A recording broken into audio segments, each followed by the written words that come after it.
क्या कहा तुमने? अपने जेठ की बेटी की शादी के लिए अपनी जमीन बेच दोगी? पागल हो गई हो क्या? तुम्हारी भी दोनों बेटियां बड़ी हो रही हैं, हायर स्टडी के लिए उन्हें बाहर भेजना होगा। उसमें पैसे नहीं लगेंगे क्या? पुराना सोना जमीन ऐसे कभी भी बेचा नहीं करते।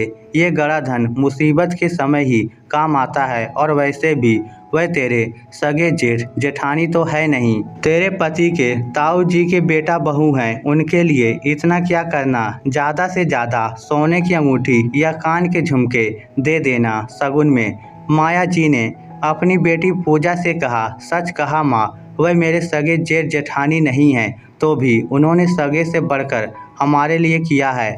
हम आज जो भी कुछ हैं उन्हीं की बदौलत हैं। जब मैंने अपनी छोटी बहन की शादी में लाख रुपए का शगुन किया था, तब तो आपने कुछ नहीं कहा कि इतना मत दे, 10-20 हजार की अंगूठी या कान के बूंदे दे देना। अब आप मुझे मेरा फर्ज पूरा करने से क्यों रोक रही हैं? पूजा ने कहा। पूजा फोन रख अपने अतीत की यादों में खो गई। अरे पूजा की माँ, पूजा के लिए बड़े खानदान का रिश्ता आया है। लड़के नीरज के माता पिता नहीं हैं। लड़के के पिता का 3 भाइयों का संयुक्त परिवार है। छोटे शहर में उनका अनाज का होलसेल का कारोबार है। बर्तन कपड़े की भी उनकी दुकान है। धर्म के कामों में भी खूब सहयोग करते हैं। लड़के के माता पिता तो है नहीं, लेकिन संयुक्त परिवार में अपनों के बीच अच्छी परवरिश हुई है उसकी। अच्छा पढ़ लिख गया है। आज नीरज अपने दूसरे नंबर के ताऊ जी के बेटे के साथ रहता है। ताऊ जी का बेटा पास के शहर में अपना चावल का होलसेल का व्यापार देखता है। पत्नी और 2 बच्चे हैं उसके, उन्हीं के साथ रहता है नीरज। वहीं एक प्राइवेट नौकरी करता है। पूजा के पिता गिरधारी लाल जी बोले, अरे लड़के के माता पिता नहीं हैं, अपने भाई भाभी के साथ रहता है, वह भी सगे नहीं। कहीं शादी के बाद पूजा को घर में नौकरानी बनाकर ना रख ले वह लोग। पूजा की माँ माया ने कहा, तुम तो चाहती थी कि ऐसे घर में पूजा की शादी हो जहाँ सास ना हो, और यहाँ तो सास ससुर दोनों नहीं हैं, तब भी तुम्हें परेशानी हो रही है। गिरधारी लाल जी बोले, पर लड़का नीरज अपने भाई भाभी के एहसानों तले ना दबा रहे। जेठानी भी पूजा पर रौब दिखाएगी अगर लड़का अपने भाई भाभी से अलग होकर अपनी गृहस्थी बसाए तो सही रहेगा। माया जी बोली, मुझे तो हर लिहाज से ये रिश्ता ठीक लग रहा है। हम भी तो मध्यम वर्गीय परिवार से हैं। 3 बच्चे हैं हमारे, 2 बेटियां और 1 बेटा। यहाँ तो दहेज की मांग भी नहीं है। भाई भाभी से अलग होने की मांग रखना मुझे उचित नहीं लगता। इससे हमारा गलत इम्प्रेशन पड़ेगा। वैसे आपस में बहुत प्यार और एकता है उनके खानदान में। उनके खानदान की हर बहू सुखी है। गिरधारी लाल जी बोले, ठीक है, जैसा आपको सही लगे। माया जी बोली, पूजा को देखने नीरज के साथ करीब 8 से 10 लोग आए थे। लग ही नहीं रहा था कि बिन माँ बाप का लड़का है। ताऊ ताई भाई भाभी सबके चेहरे पर खुशी दिखाई दे रही थी। पूजा और नीरज का रिश्ता पक्का हो जाता है। भाई साहब बहुत धूमधाम से शादी करेंगे हम बच्चों की। आप किसी बात की चिंता मत कीजिएगा, हम लोग सारी व्यवस्था देख लेंगे। नीरज के ताऊ जी ने हाथ जोड़ते हुए कहा। वैसा ही हुआ। नामी खानदान था, जानने पहचानने वाले खूब थे। सारी व्यवस्था लड़के वालों ने बहुत अच्छे से की। इस तरह पूजा नीरज की पत्नी बनकर घर आ गई। जेठ हरीश जी और जेठानी बरखा ने खुले दिल से पूजा का स्वागत किया। बरखा ने जेठानी जैसा हक नहीं दिखाया, बल्कि पूजा को अपनी छोटी बहन समझ खूब प्यार दिया। शादी के बाद बरखा ने ही पूजा को आगे पढ़ाई और नौकरी करने के लिए प्रोत्साहित किया। पूजा ने बाहर नौकरी की तो बरखा ने घर को संभाला। पूजा के प्रेग्नेंट होने पर बरखा ने माँ की तरह उसकी देखभाल की, पर पूजा की माँ ने डिलीवरी के समय उसे मायके बुला लिया। देखो बेटा, अब तुम माँ बन गई हो, लेकिन किसी भी हालत में अपनी नौकरी नहीं छोड़ना। तेरी जेठानी तो घर पर ही रहती है, बच्ची तो वह संभाल लेगी। तू बस पूरा फोकस अपनी नौकरी पर करना।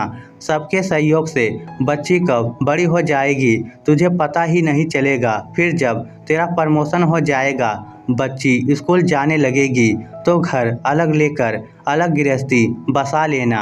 पूजा की मां ने कहा। इस तरह नौकरी करते हुए पूजा 2 बेटियों की मां बन गई और जेठानी के सहयोग से नौकरी के साथ साथ बेटियों की परवरिश भी आसानी से होने लगी। पूजा की तनख्वाह प्रमोशन के बाद ज़्यादा हो गई। उसका पति नीरज भी अच्छा कमा लेता था। वहीं अब नीरज के भाई हरीश जी को बिजनेस में नुकसान होने लगा। उनका अपना चावल का एक्सपोर्ट का बिजनेस था। एक दिन पूजा की मां ने पूजा से कहा, अरे पूजा, देख बेटा, तेरे जेठ जी का बिजनेस नुकसान में जा रहा है। कहीं तेरे जेठ जी तुम लोगों से पैसे ना मांग ले या नीरज जी ही एहसान में आकर अपना सब कुछ उन्हें ना दे दे। इससे पहले अपना घर बना ले।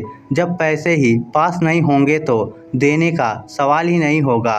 पूजा इस विषय पर अब नीरज से रोज लड़ती। कब तक भाई भाभी की चाकरी करेंगे? बेटियों के भविष्य का सोचिए। हमने 1200 स्क्वायर फीट की जमीन जो इन्वेस्टमेंट के हिसाब से ली थी, उसी पर मकान बनवाने का काम शुरू कर देते हैं। पर नीरज ऐसे समय में भाई का सहारा बनना चाहता था। अलग होकर वह भाई के सामने एहसान फरामोश नहीं बनना चाहता था। आए दिन पति पत्नी में इस बात को लेकर बहस होती रहती।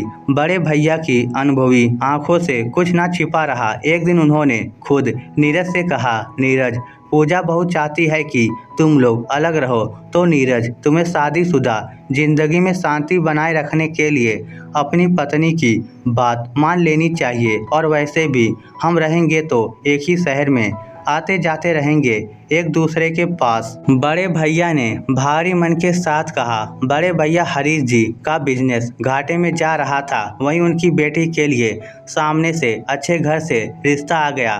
बात पक्की हो गई। पर समस्या ये थी कि हाथ में जमा पूंजी कुछ नहीं थी। सारी बचत तो बिजनेस को जैसे तैसे बचाए रखने में लग रही थी। बेटी की शादी धूमधाम से करने का सपना धरा का धरा रह जाएगा। यही बात हरीश जी को सताए जा रही थी। नीरज भी तनाव में था। ऐसी स्थिति में सही मानसिक संतुलन न रहने के कारण उसका एक्सीडेंट हो जाता है। उसके शरीर से काफी खून बह निकला था। एक्सीडेंट की खबर लगते ही हरीश जी पत्नी संग हॉस्पिटल पहुंचते हैं। पूजा का रो रो कर बुरा हाल हो गया था। हरीश जी ने तुरंत डॉक्टर से संपर्क किया और अपना खून देने को तैयार हो गए। जेठानी पहचान के जेवर्स के पास अपने गहने गिरवी रख कुछ रकम ले आई। आखिर उन्होंने देवर को बेटे की तरह जो माना था। जेठ जेठानी का प्यार व ममता देख पूजा को अपने ऊपर गिलानी महसूस होने लगी। नीरज को दाहिने पैर में 1 महीने का प्लास्टर लगा था। पूजा, तुम अभी सिर्फ नीरज भैया का ध्यान रखो, बच्चे और घर मैं संभाल लूंगी। जेठानी बरखा नीरज के लिए कभी सूप बनाती तो कभी फलों का जूस, कभी उनके अच्छे स्वास्थ्य की कामना के लिए मंदिर जाती तो कभी घर में पाठ रखवाती। सेवा और भगवान के आशीर्वाद से नीरज 3-4 महीने में ठीक हो गया। उसके ठीक होते ही हरीश जी की बेटी की शादी की तारीख निकल गई। सुनिए, हमने जो जमीन ले रखी है, क्यों ना हम उसे बेच दें। उसकी रकम भतीजी की शादी में काम आ जाएगी और हम बरखा भाभी के गहने भी छुड़ा लेंगे। भैया भाभी ने हमारे लिए कितना कुछ किया है। आप ठीक कहते थे, हमें मुश्किल घड़ी में उनका सहारा बनना चाहिए, पूजा ने कहा। पूजा की बात सुनते ही नीरज की आंखों में आंसू आ गए। पूजा, आज की इस भाग दौड़ भरी दुनिया में बहुत कम ही लोग होते हैं जो बिना किसी स्वार्थ के हमारे साथ रहते हैं और वह बड़े किस्मत वाले होते हैं जिन्हें ऐसे लोग मिलते हैं, नीरज ने कहा। नीरज के परिवार की एकता और परिवार के सामने पूजा की मां के गलत संस्कार हार गए। पास के गांव में स्थित परिवार भी मदद को आगे आया। सबके सहयोग से मुश्किल घड़ी कुछ ही वक्त की रही। आज सब पहले की तरह एक ही घर में खुशी खुशी रह रहे हैं। दोस्तों, स्वार्थ बस किसी के द्वारा आप पर किए गए एहसानों को ना भूलें। संयुक्त परिवार बेहतर है, बशर्ते परिवार में प्यार होना जरूरी है। इस स्टोरी को लेकर आपकी क्या राय है, नीचे कमेंट करके हमें जरूर बताइएगा। धन्यवाद।